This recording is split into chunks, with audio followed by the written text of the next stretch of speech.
inspired to grow and succeed to date, has spoken for 1,100 audiences around the world. She has best-selling books. She has coached 600 individual CEOs, celebrities, and sports stars to achieve great heights. Here to tell us how to do something brave every day. Her name alone says it, to the one and only Sarah Victory.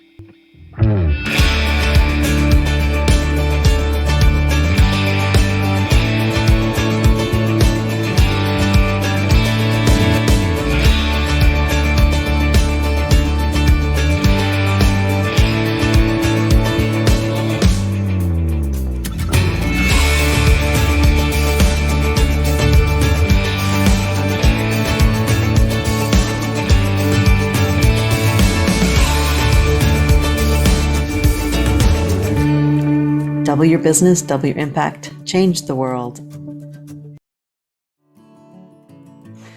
Do not write a book too quickly. Do not write a book in a month. Do not write a book in 3 months. I had this program that I did. That was an audio program we had a book too. And it was called How to Write a Book in 90 Days or Less. And it did really well. Why can you no longer get that book anymore? Because it's not a good idea to write your book quickly. Here's why.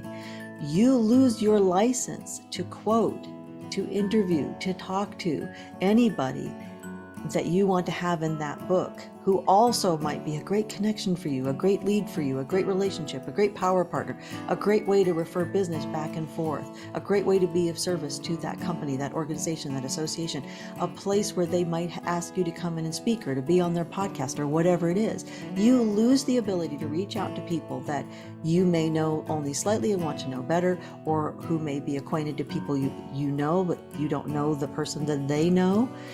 You lose that ability to get business from your book while you're writing it if you do it too fast. And I know a lot of times like, oh, I just want to get it done. I've been there. I totally understand them. I'm on my third book. They're hard to write.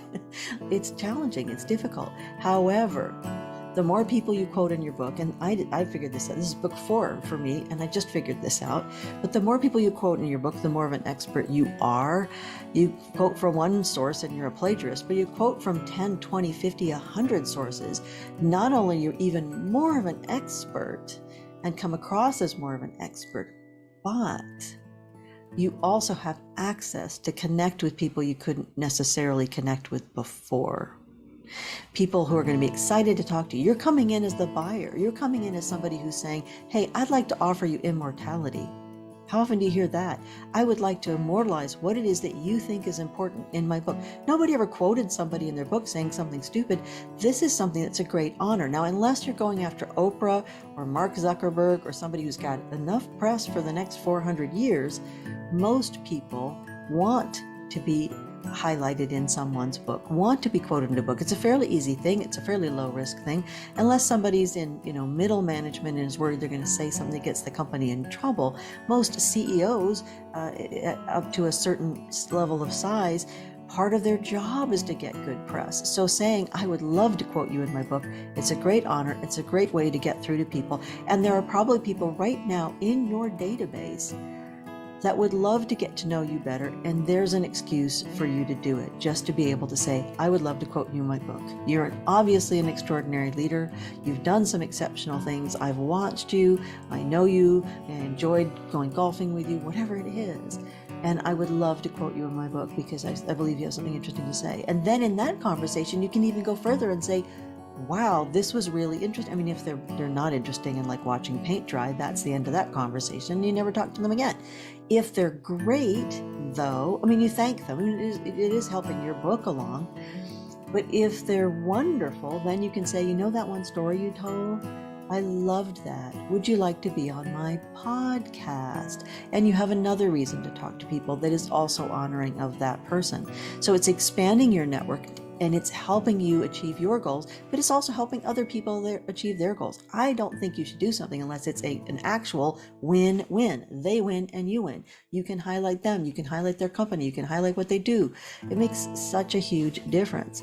But create win-wins for people by coming in as the buyer. Don't come in as the seller. Come in with something that is of real value to people. Not every single person.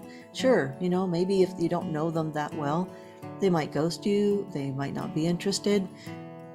That's just business. But you can make such a big impact on other people's lives if they know you exist. And who writes books? Experts. You're an expert. Expand that level of expertise. Show yourself to be the visionary for other visionaries, for the entire industry, for every industry. What is it going to take for you to step up, step out, and connect with those people who can get you where you want to go, and that marketing strategy that's going to do multiple things for you, open doors for you, allow you to help more people, allow you to make a bigger difference. You're making a difference with people already. Why not make it bigger? So, write a book, yes. Make sure it's got a fantastic title. If you don't know how to do that, ask me. We've got 77 titles on the New York Times bestseller list, Amazon bestseller list, USA Today bestseller list, so I can tell you how to do that. And once you have a great title, go reach out to people and make sure that you say, I'd love to quote you in my book. It'll make a huge difference. And do it with genuineness and a curiosity about them, and you'll see things just expand exponentially really fast. So don't write your book too fast, but definitely write your book.